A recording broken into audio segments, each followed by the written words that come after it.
Hello, everyone. Welcome to our ICG Lab Talk series, and hello, everyone joining in through YouTube. Today we have Elif Surer with us. She's currently working as an associate professor at Middle East Technical University in Ankara. And there she's also serving as the director of the Entrepreneurship Research Center, and she's also a mentor at the Design Factory, and she collaborates on a variety of international projects, and she's working on serious games, virtual mixed reality, and reinforcement learning approaches, and this will also form the topic of her talk today. So I'm very, very happy to welcome Elif, and I would immediately give the floor to you. Thank you so much, Winter, for this nice introduction and for the kind invitation. I'm very happy to be here.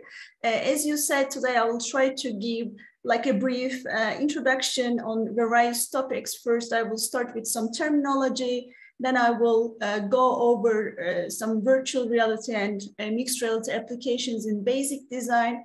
Then I will give some examples on how games can intersect with machine learning and reinforcement learning. And then we will see some serious games applications from various collaborations. So first of all, we have lots of terminology, and these are used interchangeably, but there are some minor changes. So I would like to first highlight those. So when we are talking about like virtual reality, as the name suggests, it is like the broadest concept whenever we are talking about subsets or extended reality. We are talking about a completely virtual environment. But when we are talking about augmented reality, reality is still there, and virtuality acts like a layer on top of that. So you can think like the filters of the Snapchat, where you have your video and you do see some virtual elements on your face. But when we do talk about the mixed reality, we are talking about a broader concept like holograms, where they are not only like 3D virtual objects, but you can also use the real world and the spatial information so that you can interact with those holograms in a collaborative way. And whenever we are talking about games, simulations, serious games, there are some misconceptions there as well. So I would like to briefly just mention those. We are like all familiar with video games, and whenever we are talking about video games, the first thing that they should have is like entertainment, and you can just briefly mention them as like a computer controlled software with some physics, graphics, but with the main idea of having fun. And these are some of the posters from our students' term projects. But when we talk about the serious games, that serious adjective is quite actually misleading as well, since some serious institutions like universities, hospitals, or training centers do want those sort of games with the purpose of not only entertainment, but with an additional motive. We are calling them like serious games for rehabilitation, training, quitting smoking, you name it. That's why recently people start to mention them as like transformational games instead of serious games, because we would like to change either the habits of people, either we would like to rehabilitate them, and so on. So we would like to transform them. My journey with the serious games has started in Milan in 2013, and we were mainly working on the European Union FP7 project REWIRE. And the first games that we have developed were for the neglect patients.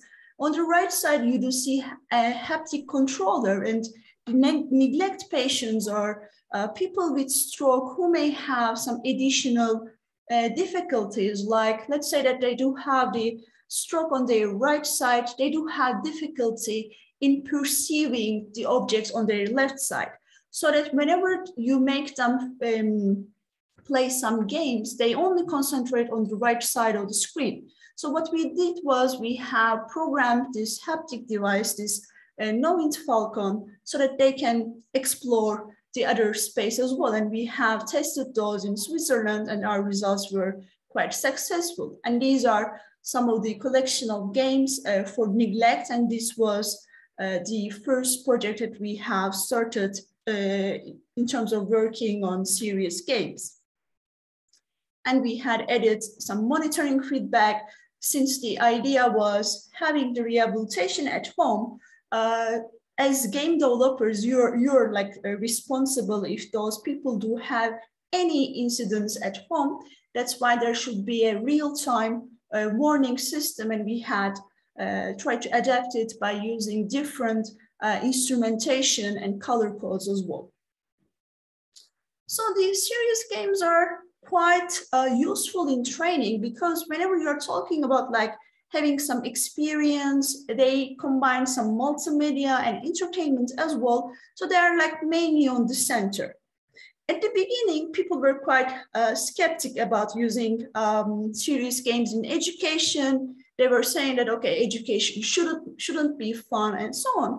But actually, if you do look at how our educational system is designed, it is quite similar to how the games do function. So we do have students, they are given some exams, there were some midterms and all those scores and evaluation formats, actually, which are quite similar to the game structure. We do have some time limits, we do have assignments which can be considered as challenges, and it is like a course in the end. So that's why after they noticed that there are too many structural similarities, education was the major area where serious games were used. But whenever we are talking about like simulation, even though you may have some visuals as well, it is mainly the outcome of several what if questions. So what is the weather going to be tomorrow? What's going to happen in 10 years in terms of the economical evaluation and so on? And this answer can even be a simple number or outcome as well. But of course, since we do run several, let's say, difficult models and multi-model structures, it is better to visualize them as well, but it is not a necessity, and we don't need to have any interaction. So whenever we do compare them in terms of video games, serious games, and simulations, simulations do not need to be interactive at all. So I will start, first we have started with this virtual reality and mixed reality. So I will show you some of the applications that we have done here at METU. So the first one was the HoloArch project. We have developed this, both the virtual reality and mixed reality versions of this tool with the Department of Architecture, and we are the modeling and simulation department. So it was a very fruitful collaboration, and we had developed several international workshops as well. You do see some screenshots from Lisbon, Portugal. So what we did was the architects are using a software called Revit a lot. So they are using the software to model the houses, change stuff, and so on. So what we did was we have written a communicator between this software and our HoloArch project, so that whenever I do make some changes in terms of the Revit, in terms of the house design, it is immediately reflected on the HoloArch and vice versa. So that if I do change anything with the HoloLens on my head, if I do add additional, let's say, doors or additional windows to the model, it is reflected immediately on Revit, but also we do calculate the light and the temperature at home real time, so that you do see as a designer the impact of adding additional doors or windows, whatever. And it was quite fruitful in order to visualize these outcomes. And here you can see the virtual reality version of the HoloArch, and we have developed a tool where it was possible to rotate, edit, and change elements. And as I said, it is possible to visualize and develop a completely new house. And we have evaluated it in terms of the outcomes. And on the left side, you do see how we have visualized the temperature in a given room, for example. And after that, we had talked about, again, with a collaboration with the Department of Architecture, they do have this course, which is called Basic Design in their first year. And the students need to learn how to design objects. But the thing is that they immediately start like cutting papers, trying to build like 3D models with physical objects, even though they are not very much accustomed to thinking in 3D. So we said that why don't we develop a basic design tool in mixed reality? You do see this outcome is like black because actually you do see the real life as the background. So that we have developed this mixed reality tool where you can select, move, duplicate, group, ungroup objects, and you can create complex structures with that. And then, these are like the main transformations that you can apply with the design MR tool.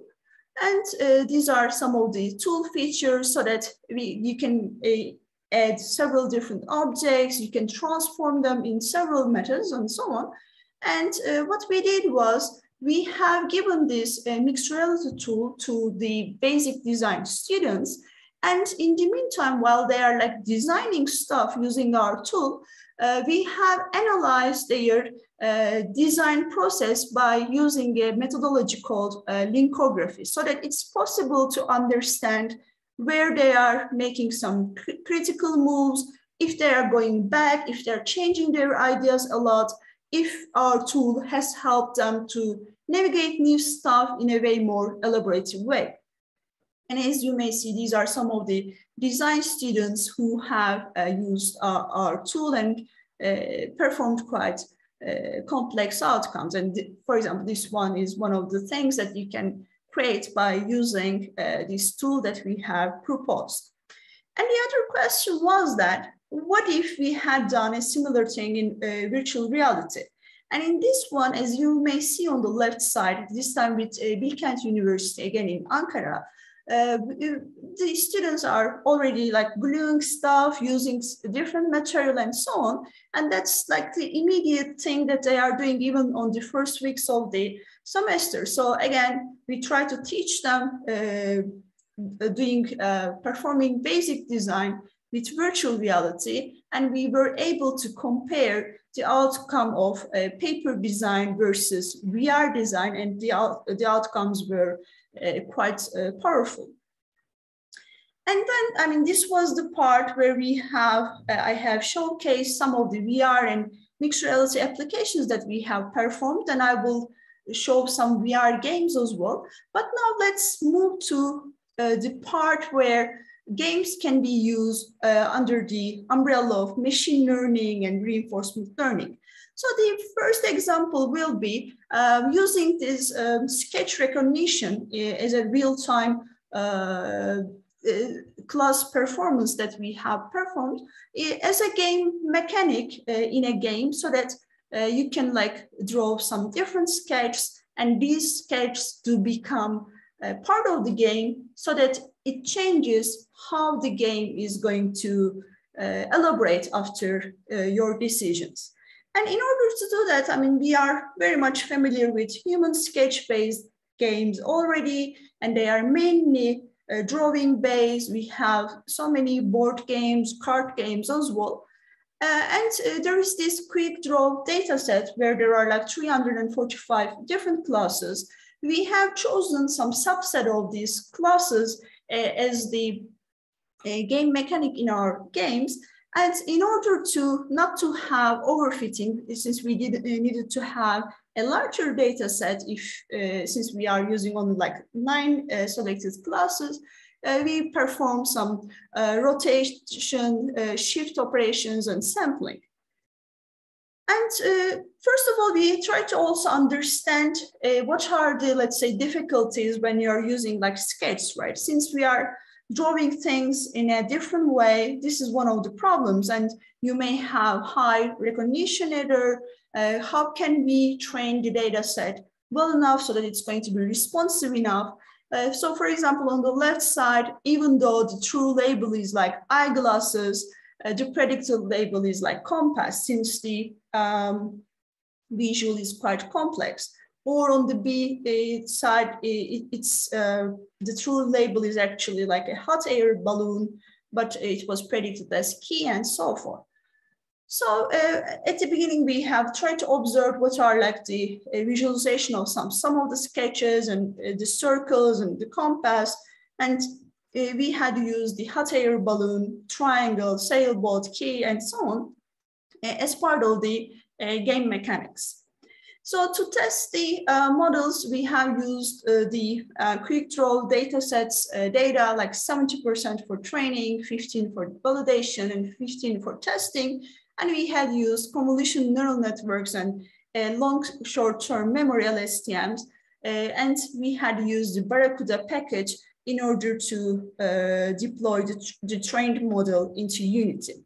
And these are some examples from the screenshots from the game. So there are some, there is an object that we don't know what to do, and the door is locked. We have given lots of verbal feedback to the player. So sketch to open, then the player draws a key and then continues to navigate other rooms and so on.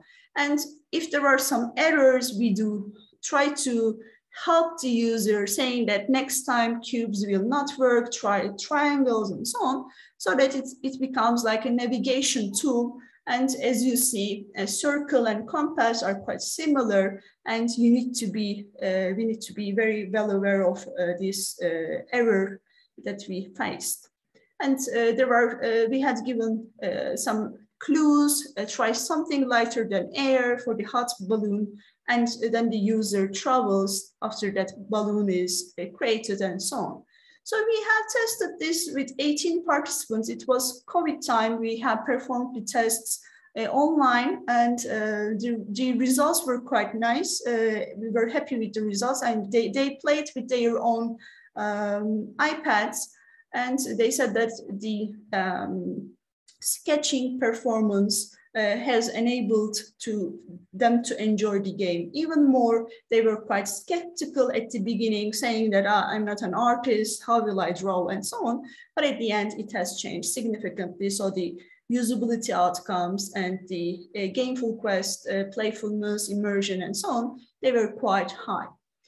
I will now switch from the machine learning example to a little bit to the reinforcement learning. Reinforcement learning is like a subset of machine learning, and mainly we are very much concentrated on agents and how they do perform with an environment, and the environment responds to the agent. So the agent performs an action, the environment sends an observation, or this can be like a reward as well, and then the agent tries to learn how to navigate that environment. And the main challenge there becomes if the agent should explore more or exploit more to better handle the environment. And reinforcement learning agents are used a lot in gaming, and gaming is a good platform to test new RL algorithms as well. And we have mainly focused on the relational reinforcement learning, which can be considered as a quite hot topic.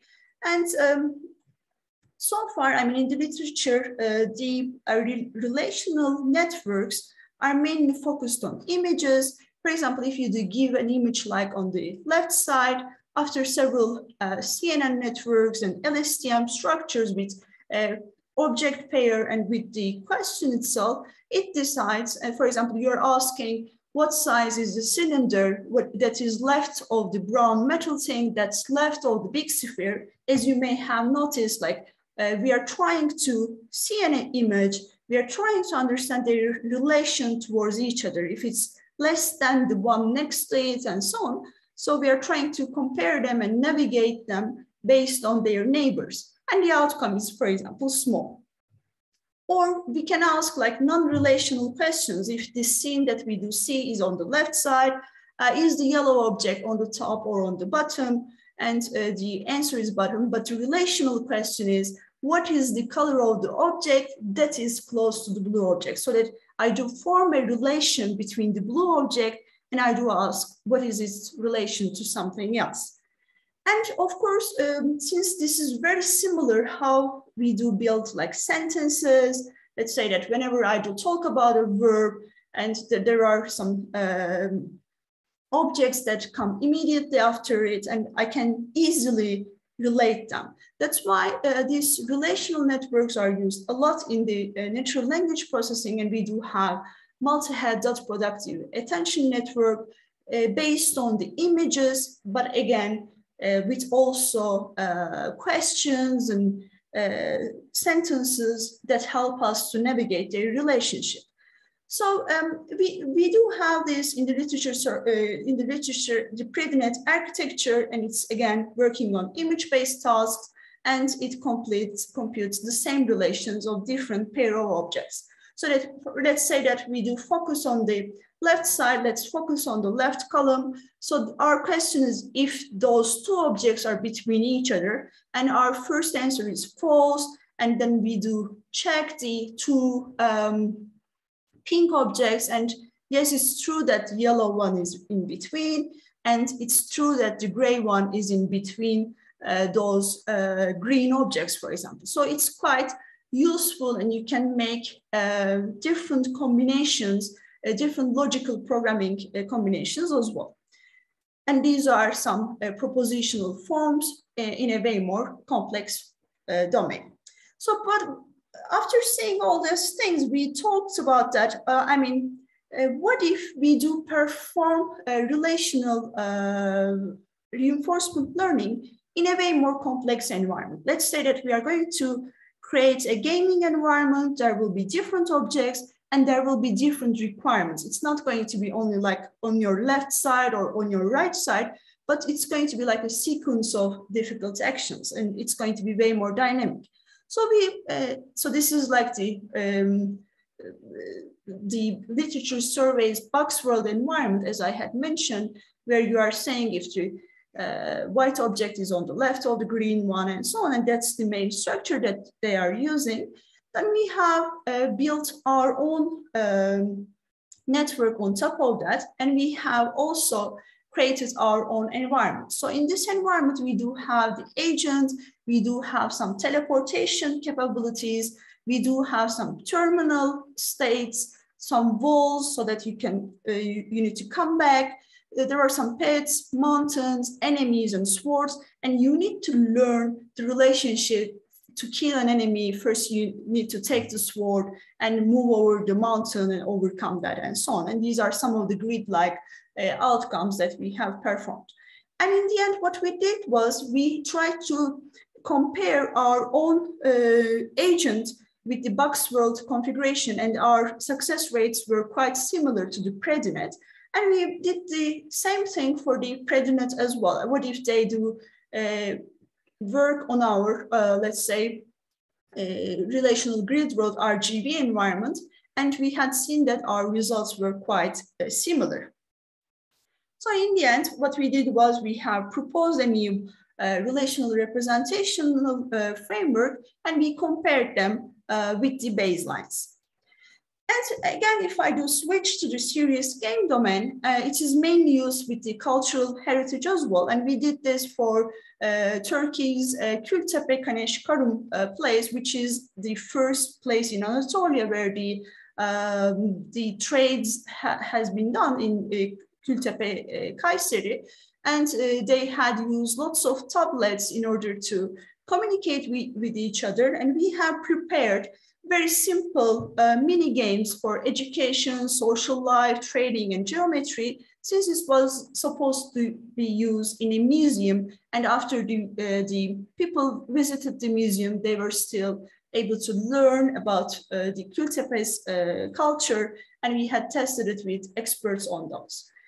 In a recent European Union project, the European Network of CBRN Training Centers, the main idea is to propose a network in order to exchange the training outcomes and training material within different countries. And you may see the consortium here.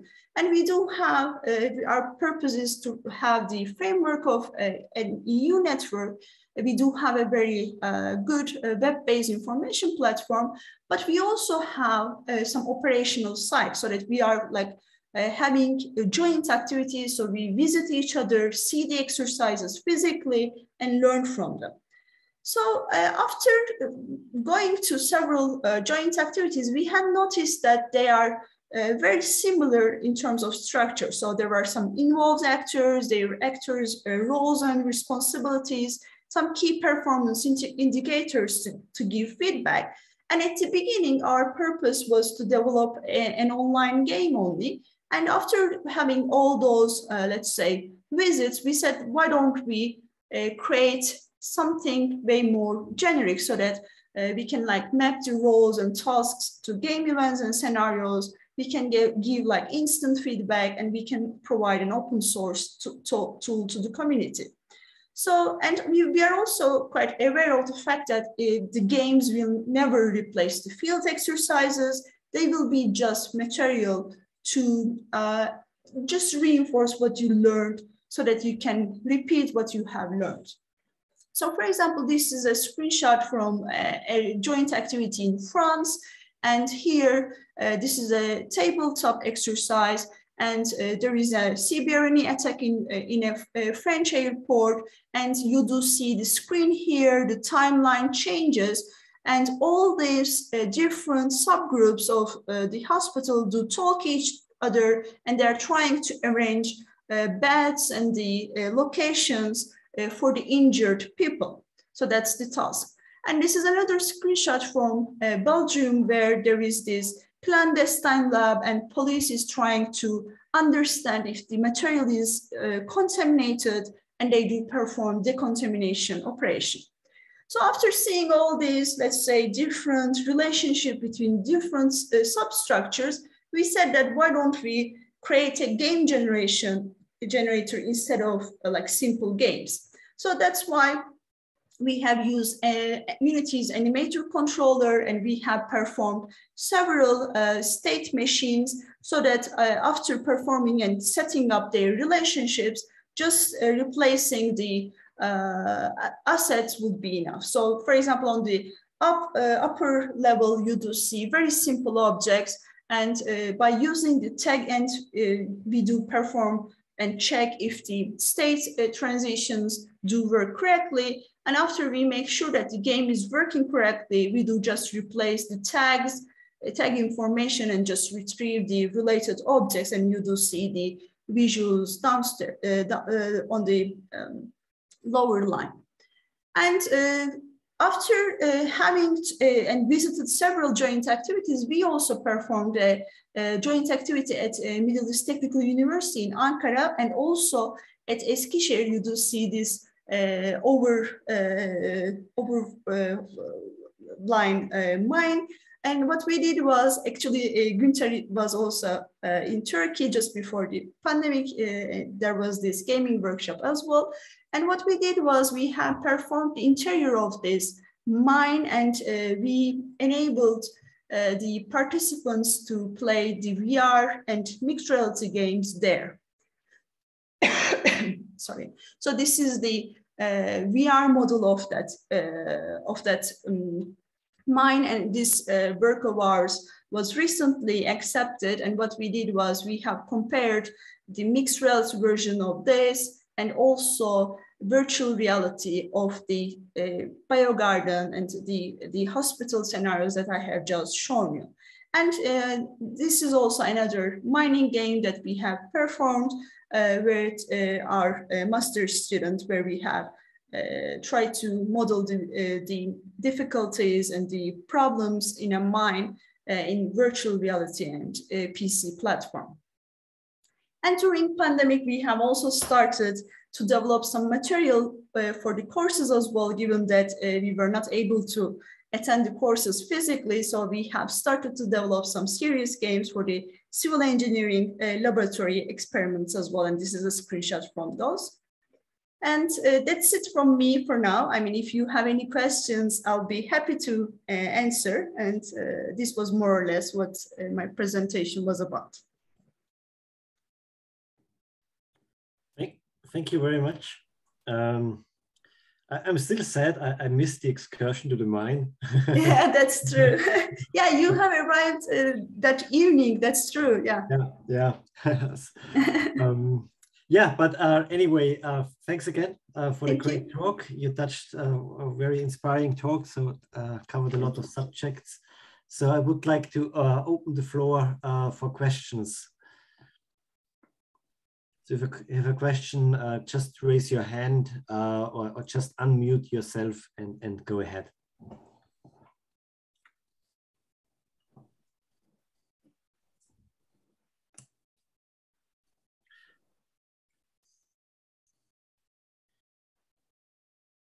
So perhaps while people are thinking about difficult questions, maybe let me start with, like, you have developed all those games for all those like environments, like police, health environments, hospitals, which are all quite, tricky environments, so to say.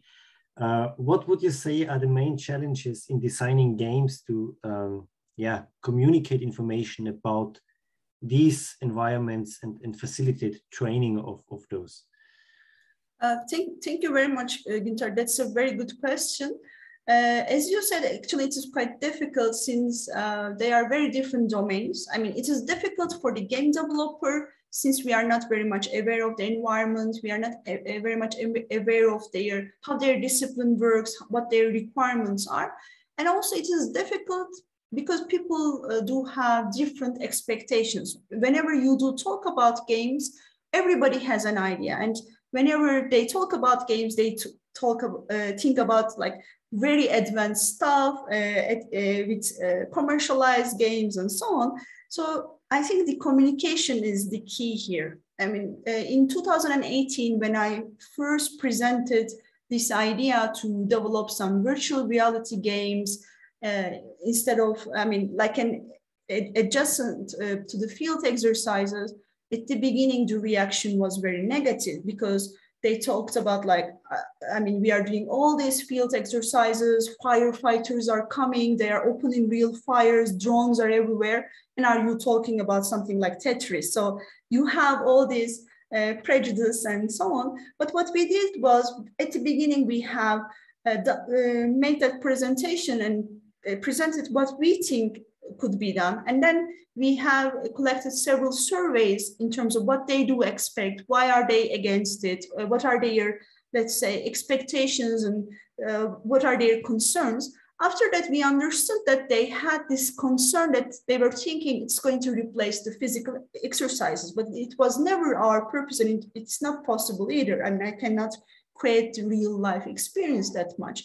After we communicated that this is just like an adjacent thing, so that after seeing the real exercise, they can just learn and train by themselves at home with a very simple equipment, then we were on the same page. And actually at the end, they liked it a lot, gave very good feedback and so on. So the communication is the key. All right, thank you. Are there any questions in the meanwhile? No questions always scares me. I mean, either I have explained everything perfectly or nothing was understood. So it's like at the end of two spectrums. I mean, I'm happy to continue the discussion. Yeah, sure. You mentioned basically two things which I also think are quite relevant: communication and expectations, because people expect games to behave or look in a certain way.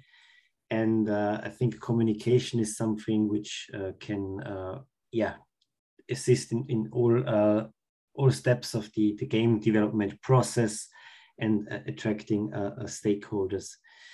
I mean, like when we are working in a university environment, we of course do not achieve the production quality like AAA games have.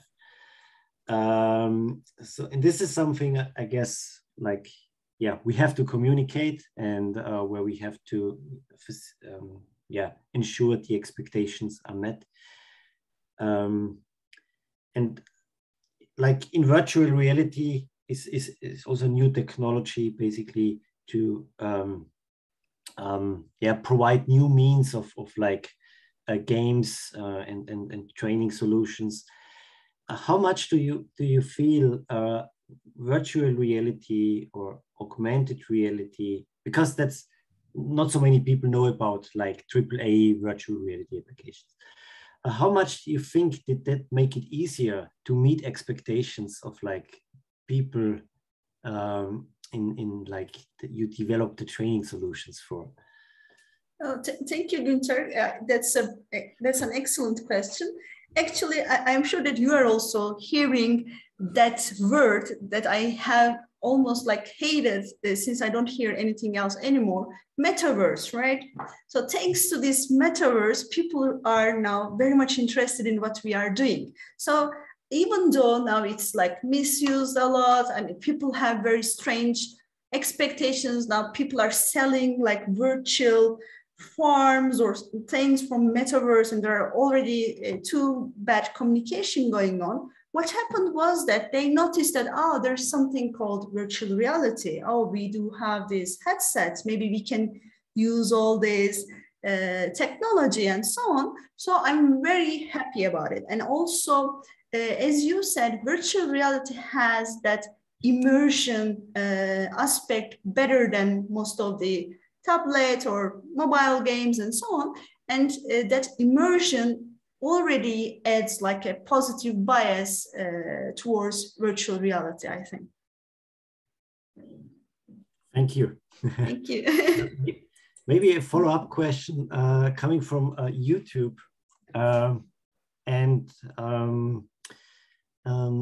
Chazar is asking, do you have any brain-computer interface work in the metaverse environment? And what do you think about the future of brain-computer interface studies in this particular field? I think it has quite the potential. I haven't worked on BCI, but I am also using some tension sensors, try to understand about excitement and so on. We have also performed some multimodal exercises as well, but since in my case, it was mainly for the rehabilitation, so it was like VFit, Kinect, if the posture is good and so on. We focused mainly on those, but I think that's the future, this BCI with metaverse. We have a lot to learn in both aspects, and I think it's going to be a very nice playground to understand human behavior better. All right, thank you. Thank I you. see Claire is raising her hand, so please go ahead. Yeah, but can you hear me? Yes, yeah. Yes, we can. Yeah.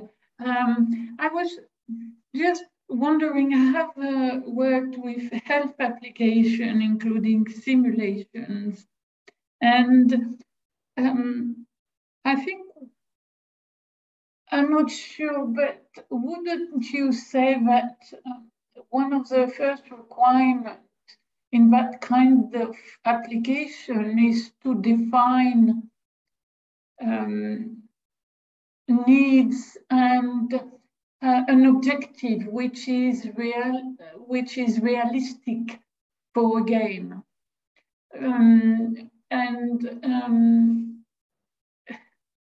because, for example, if we take training exercise for disaster, it's a very complex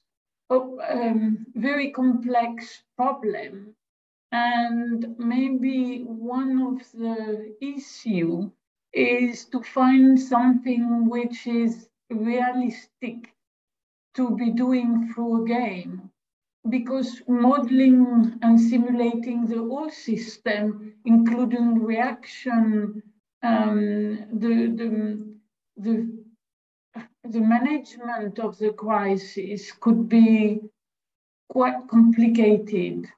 I totally agree with you. I mean, in terms of the feedback on the disaster, we have done the exact thing that you have offered. So there were these joint activities, one in Belgium, the other in France. Their objectives were very clear, who participates with whom are clear, where, what's the key performance indicator and so on. And we have designed those as mini games using the game generator that we have.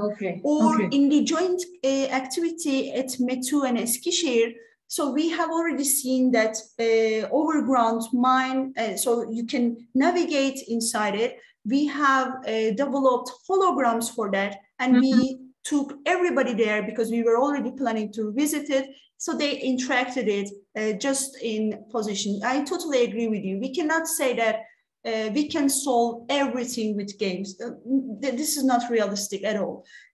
Also with the disability or rehabilitation case as well. I mean, we have selected either like stroke patients having, they have autonomy, but they will be like living at home. They are not, discharged from the hospital, but there are some exercises that they need to perform. And we have developed a game generator which maps all those exercises to different games so that it doesn't become annoying, for example. But of course, all of these under the evaluation of patients with ethical committees and so on. So that's a very important question. Thank you for mentioning this. Yeah.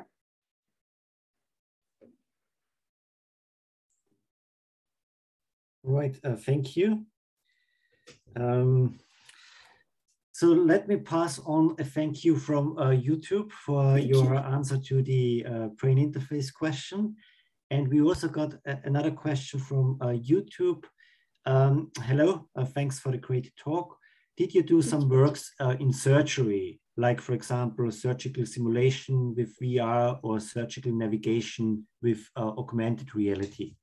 Actually, we have. I mean, we have started, and actually this week we were taking the first results from the surgeons and so on. Yes, we are definitely working on surgical training, not exactly like the simulations, or it's still interactive. We do use VR systems and mixed reality as well.